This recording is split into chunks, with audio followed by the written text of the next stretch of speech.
Сайн бацгаана уу хүүхдүүдээ. Өнөөдрийн хичээлээр дэлхийн хөдөлгөөн түүний үр дагаврын талаар судлах болно. За дэлхийн ямар төрлийн хөдөлгөөн хийдэм бол үүнд ямар үр дагавар гардаг талаар бүгдөө судалж үзье. За дэлхийн бол олон төрлийн хөдөлгөөн хийдэг боловч ач холбогдолтой хэд хэдэн хөдөлгөөн байна.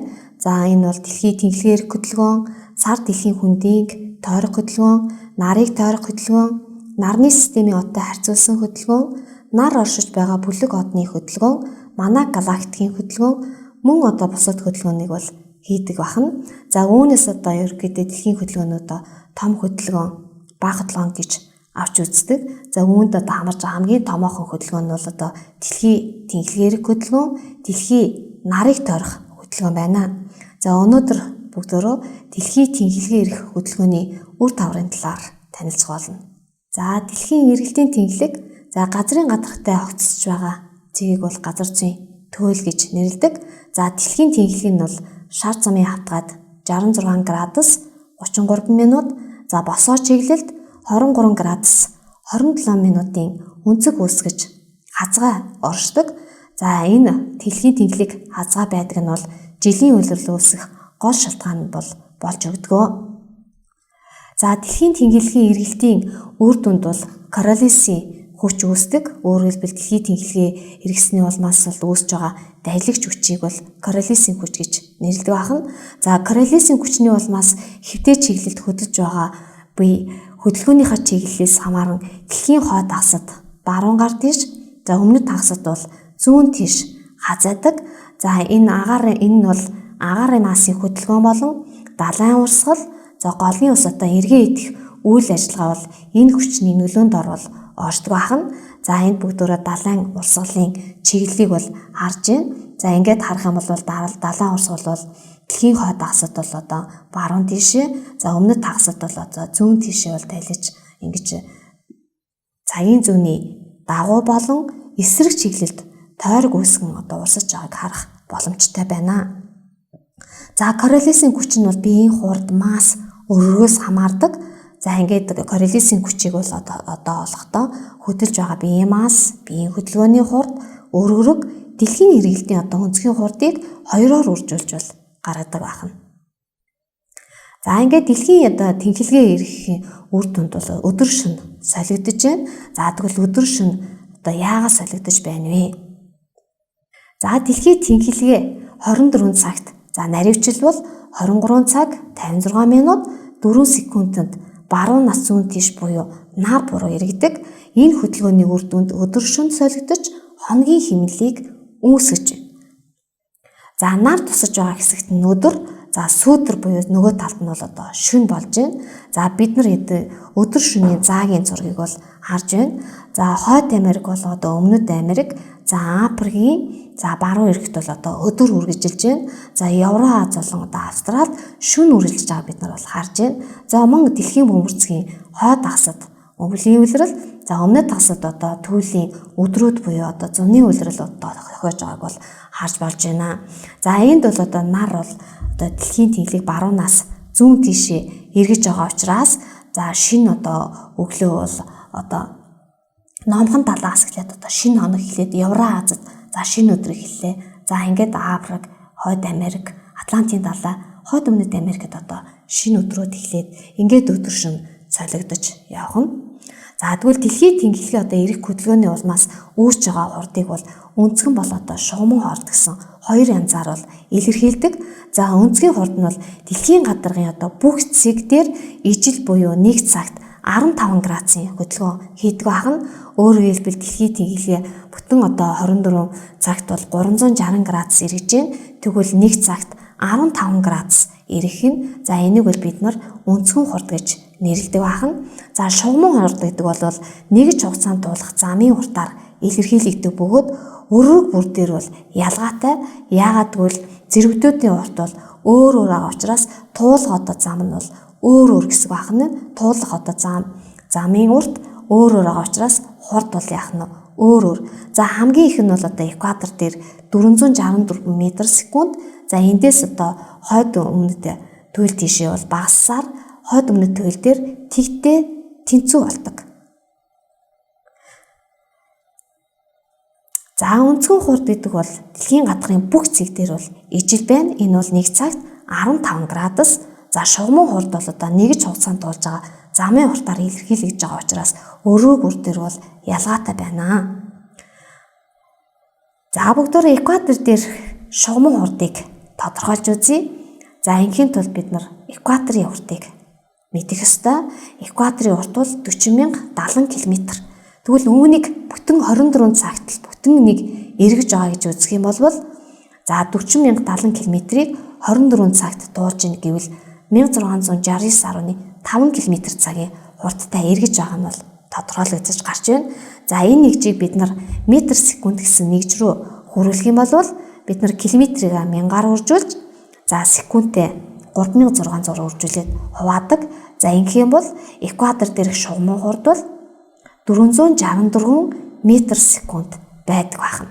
За ингээд экватороос хойш урш шилжихэд бол энэ хурд бол улам багасаар хойд өмнөд туйл дээр тэгтээ тэнцүү болдог байна.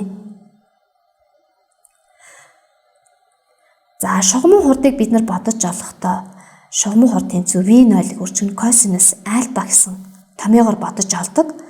За тэгвэл бид нар энэ бол жишээ нь 60 градусын зэрэг дээр орших цэгийн шугамын хурдыг бүгд томьёогонд орлуулж олж үзье. За V0 гэдэг бол экватор дээрх шугамын хурд буюу 464 метр секунд. За энэ бол тогтмол тоо ахна. За косинус өнцөг бол за зэрэгдийн 60 градусын дөрвөн шугам өгсөн байна. За тэгвэл томьёон дээр бодох юм бол V1 тэнцүү 464 метр секундыг өөрчгөн косинус 60 градус. За ингээд үржүүлээ гарах юм бол 232 метр секунд болж экваторын хурдаас л одоо багасж байгааг бол харж байна. За шугамын хурд нь экватор дээрхээс бол 2 дахин бага гарч байна. За тэгвэл хойд өргөргийн 90 градус хойд өмнөд туйл дээрх 90 градусын зэрэг дээр орших цэгийн шугамын хурдыг олж үзье. За томьёосоор V1 тэнцүү 464 метр секунд косинус 90 градус. За косинус 90 градус бол тэгтээ тэнцүү ингээд 460 метр секундтэй тийгээр үржүүл тэг метр секунд гарч байна. За экватор дээр 464 метр секунд хойд өргөргийн 60 градуст 232 хойд өргөргийн 90 градус дээр тэг метр секундын хурдтай олж багасан байгааг харьцуулан харж болж байна. За бүгдөө бодлого бодож үзье. 1. Өргөргийн тойргийн урт нь 21360 км бол тухайн өргөр дээр орших газар нутгуудад дэлхийн тэнхилгээ тойрон эргэх хөдөлгөөний улмаас үүсэх шугамын хурд хэдэн километр цаг байна вэ гэдгийг бодох бодлого байна. За энэ бол 2014 онд иржсэн эсвийн ерөнхий шалгалтын даалгавар байна. За бодъё. Зэрэгдийн урт нь 21360 км. Энийг л 24 цагт туулж байгаа. Тэгвэл энэ хуваавал 890 км цагийн хурдтай шугамын хурд ахна. За үүнийг бид нар метр секунд гэсэн нэгж рүү хөрвүүлж үзэх юм бол 247.2 метр секунд гарч байна. За хоёрдугаар бодлого. Өргөргийн тойргийн урт 37440 км бол тухайн өргөд дээр орших газар нутгуудад дэлхийн тэнхилгээ тойрог эрх хөдөлгөөний улмаас үүсэх шугамын хурд хэдэн километр цаг байх вэ? За 2014 оны D хөлбөрийн бодлого байна. За зэрэгтийн урт нь 37440 км-т бол энийг 24 цагтаа хуваавал 1560 км цаг. За үүнийг метр секунд нэгж рүү хөрвүүлвэл 433.3 метр секунд гарч байна. Улаанбаатар хотын орших зэрэгтийн шугамын хурдыг олъё. За Улаанбаатар бол хойд өргөргийн 47 градус 51 минутанд байрладаг. За энэ газар зүйн бид нар солилцлыг ашиглаж зэрэгтийн шугамын хурдыг олох ёстой. За томьёосоор V1 тэнцүү V0-ыг өрчгөн косинус өнцөг. За V0 нь бол 464 метр секунд. Энэ бол тогтмол тоо. За 47 градус 51 минутыг бид нар бүхэлдгөөд 48 градусын өнцөг гэж тооцъё. За ингээд томьёосоор 464 метр секундыг косинус 48 градусаар үржүүл 310.4 метр секунд гарч байна. За дараагийн бодлогын аргачлалтай танилцъя. Улаанбаатар хотын орших зэрэгтийн шугамын хурдыг олоорой гэсэн. Сая бүгдөө Улаанбаатар хотын зэрэгтийн шугамын хурдыг томьёосоор олсон. Одоо бүгдөө тэгвэл энийг За зэрэгтийн уртыг тодорхойлж олоод тэрийгээ бид нар 24 цагт гүйцэтгэж ийгвэл ямар хурдтай юм гэдгийг тодорхойлж үзье. За хойд өргөгийн 47 градус 51 минутад нь Улаанбаатар хот байрладаг.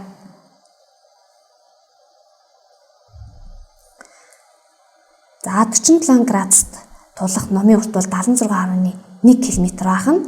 За 48 градуст тулах номын 1 градус ногдох номын урт бол 74.6 км. Тэгвэл Улаанбаатар хот маань энэ хоёрыг яг дунд нь арилж байна. Тэгэхээр энэ бид нар дайрч байгаа энэ зэрэгтийн уртыг л мэдэх ёстой гэсэн үг. За инхийн тулд энэ 47, 48 гэсэн энэ хоёр өргөгийн хооронд 1 градусын зөрүү байна. Тэгвэл энэ градусын зөрүүнд хэдэн километрийн зөрүү ногдож байгааг бүгдөө бодож олъё. За тэгвэл энэ хоёрын хооронд 76.1-ээс 74.6-га асуул 1 градуст 1.5 км-ийн зөрүү ногдож байгааг харж байна.